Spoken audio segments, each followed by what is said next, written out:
अंत निकट है और परमेश्वर मनुष्यों को बनाकर पछताया। और परमेश्वर ने जल प्रलय के द्वारा सभी मनुष्यों और प्राणियों को नष्ट किया। आज से करीब 4,500 साल पहले परमेश्वर मनुष्यों की सृष्टि करने से पछताया। जब मनुष्य पृथ्वी के ऊपर बहुत बढ़ने लगे और मनुष्यों ने परमेश्वर की आज्ञाओं का पालन करना छोड़ दिया था, मनुष्य अधर्म करने से प्रीति रखने लगे। उन्होंने अपने सृजनहार परमेश्वर को छोड़ दिया था। उन्होंने मूर्तियों को दंडवत करना और पूजना शुरू कर दिया था। मनुष्य हत्यारे, व्यभिचारी और परमेश्वर की आज्ञा ना मानने वाले और बुरे कामों से प्रीति रखने वाले हो गए। तो परमेश्वर ने देखा मनुष्यों की बुराई पृथ्वी पर बहुत बढ़ गई है और उनके मन के विचार में जो कुछ उत्पन्न होता है वह निरंतर बुरा ही होता है। और परमेश्वर पृथ्वी पर मनुष्यों को बनाने से पछताया। और परमेश्वर ने कहा, मैं मनुष्यों को जिसकी मैंने सृष्टि की है पृथ्वी के ऊपर से मिटा दूंगा। क्या मनुष्य, क्या पशु, क्या रेंगने वाले जंतु, क्या आकाश के पक्षी, सबको मिटा दूंगा, क्योंकि मैं उनको बनाकर पछताता हूँ। उस समय में केवल नूह ही एक धर्मी पुरुष था जो परमेश्वर की आज्ञाओं का पालन करता था। परमेश्वर नूह के धार्मिक जीवन से प्रसन्न था। नूह के 3 बेटे थे, सेम और हाम और येपेत। जब मनुष्यों की दुष्टता पृथ्वी पर बढ़ गई तब परमेश्वर ने नूह से कहा, नूह, मैंने निश्चय किया है सब प्राणियों को जिनकी मैंने सृष्टि की है पृथ्वी पर से उनको मिटा दूंगा, क्योंकि पृथ्वी मनुष्यों के पापों से बहुत भर गई है।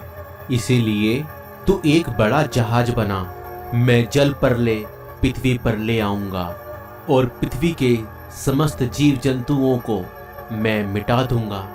हाँ, जितने भी प्राणी हैं वह सब मर जाएंगे, परंतु तू अपनी पत्नी, पुत्रों और बहुओं समेत तू उस जहाज में प्रवेश करेगा और तू और तेरा घराना बच जाएगा। तू अपने साथ हर जाति के पशु पक्षी और पृथ्वी पर रेंगने वाले जंतुओं का एक एक जोड़ा अपने साथ जहाज में ले आना और खाने के लिए तरह तरह के भोजन सामग्री को भी पर्याप्त मात्रा में इकट्ठा कर जहाज में ले आना। और जिस प्रकार परमेश्वर ने नूह को आज्ञा दी थी, नूह ने जहाज बनाना आरंभ किया।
नूह ने लोगों को बार बार चेतावनी देते हुए कहा, परमेश्वर जल्द ही इस पृथ्वी को जल प्रलय से नष्ट करने जा रहा है, इसलिए अपने पापों से पश्चाताप करो और परमेश्वर के पास लौट आओ, और यदि तुम ऐसा नहीं करोगे तो तुम जल्द ही नष्ट हो जाओगे।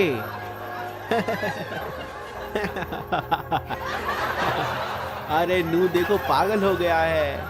अरे पागल नूह, पानी कहाँ है?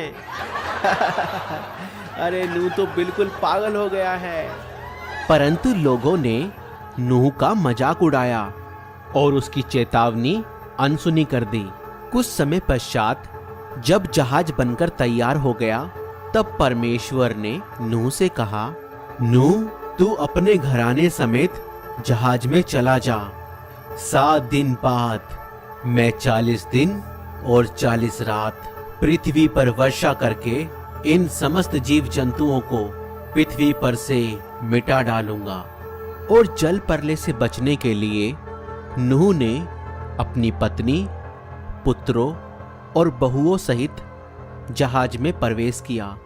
और जिस प्रकार परमेश्वर ने नूह से कहा था, नाना प्रकार के वन पशु, पालतू पशु, रेंगने वाले जंतु और हर प्रकार के पक्षी नूह के पास जहाज में आ गए।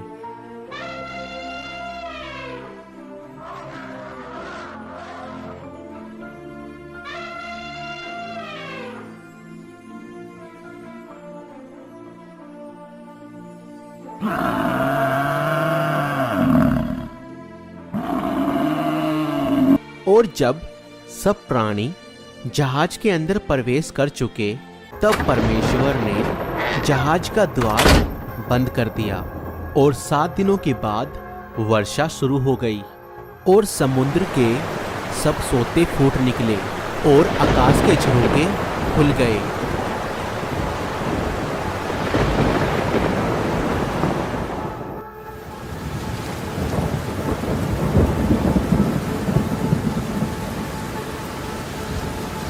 और लोग जहाज के द्वार को पीट कर अपने बचाव की सहायता के लिए चिल्ला रहे थे, नूह दरवाजा खोलो, नूह हमें अंदर आने दो, नूह दरवाजा खोलो, दरवाजा बंद कर दिया है भाइयों, दरवाजा बंद हो गया है। और लोग चिल्ला रहे थे, मगर अब तो बहुत देर हो चुकी थी।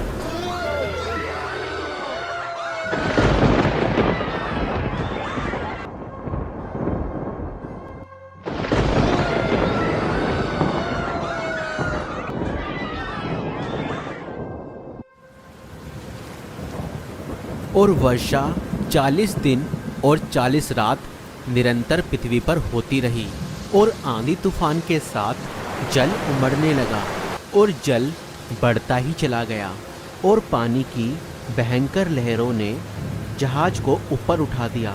पृथ्वी जल में बिल्कुल डूब गई, परंतु जहाज जल की सतह पर तैरता रहा।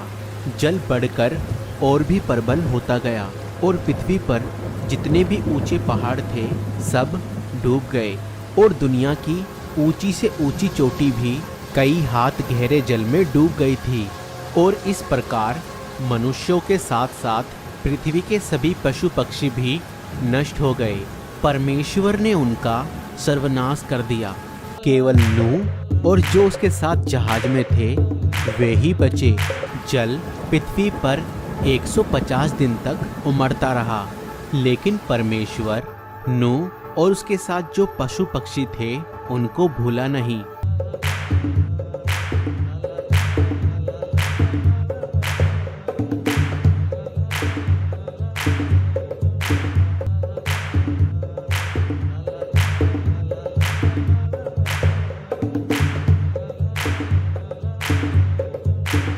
और कुछ समय पश्चात परमेश्वर ने वर्षा रोक दी और पृथ्वी पर तेज हवा चलाई, जिससे पानी धीरे धीरे कम होने लगा और अंत में जहाज अरारात नामक पहाड़ पर टिक गया और जल दिन प्रतिदिन घटता चला गया और पहाड़ों की चोटियां दिखाई दी।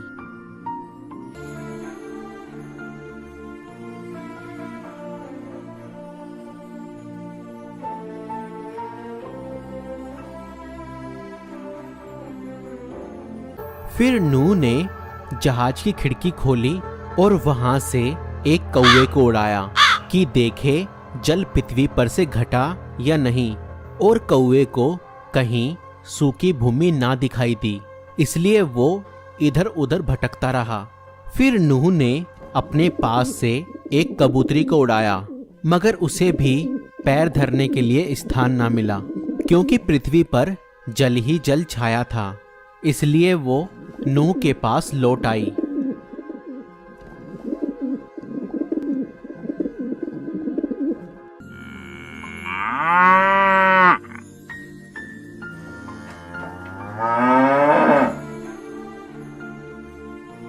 और फिर 7 दिनों के बाद नूह ने फिर से उस कबूतरी को उड़ाया, और शाम के समय वो कबूतरी नूह के पास वापस लौट आई और देखा कबूतरी की चोंच में जैतून का एक नया पत्ता है। और तब नूह जान गया जल पृथ्वी पर से घट गया है। और कुछ दिन पश्चात परमेश्वर ने नूह से कहा, तुम सब बाहर निकल आओ, तुम्हारे पास जहाज में जितने भी पशु पक्षी हैं उन्हें भी बाहर निकाल लाओ। इसलिए नूह अपनी पत्नी और अपने बच्चों और बहुओं समेत बाहर निकल आया। और तब नाना प्रकार के वन पशु पक्षी और पृथ्वी पर रेंगने वाले जीव जंतु भी जहाज में से निकल आए। और परमेश्वर ने नूह और उसके पुत्रों को आशीष दी और कहा, फूलो फलो और सारी पृथ्वी पर फैल जाओ। पृथ्वी के सारे वन पशु, आकाश के पक्षी, भूमि पर रेंगने वाले जंतु और समुद्र की सारी मछलियां तुम्हारे अधिकार में हैं। तुम्हारा भय और डर उनमें रहेगा। मैं तेरे और तेरे बाद आने वाली संतानों के साथ वाचा बांधता हूँ।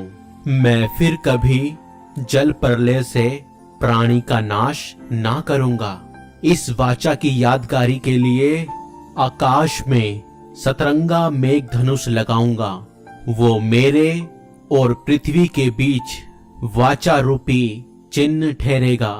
जब मैं पृथ्वी के ऊपर बादल लाऊंगा और सतरंगा धनुष चमकेगा, उस समय मैं अपनी इस वाचा का सिमरन करूंगा। नूह के 3 पुत्र सेम, हाम और येपेत थे, और इन्हीं तीनों से संसार की सभी प्रकार की जातियां उत्पन्न हुई हैं। दोस्तों, इस वीडियो को बनाने में कई हफ्तों की मेहनत लगी है, तो प्लीज इस वीडियो को ज्यादा से ज्यादा सपोर्ट करें ताकि हम इसी प्रकार से और वीडियो बना सकें। और आपको यह वीडियो कैसी लगी और आप किस जगह से इस वीडियो को देख रहे हैं, हमें कमेंट करके जरूर बताएं। अगर आप हमारी सेवकाई को सपोर्ट करना चाहते हैं तो आप हमें फोन पे, गूगल पे, पेटीएम और यूपीआई भी कर सकते हैं। डिटेल्स डिस्क्रिप्शन में है।